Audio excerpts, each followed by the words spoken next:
Likey, रे ये बताओ दारू पियला से का होला? दारू पियला थे हम जब दारू पी के आवे नीनू तो बुझाइबे ना करेला कि माई मारत है कि मेरा Likey,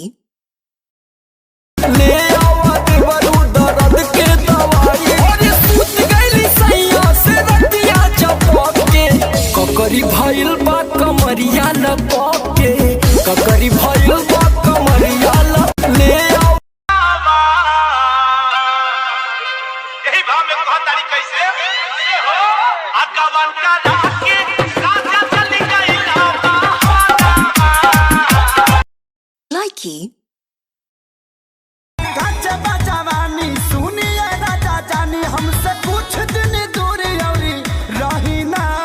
मानब का नान्हे बा हमरो उमर कमर लोटे Likey,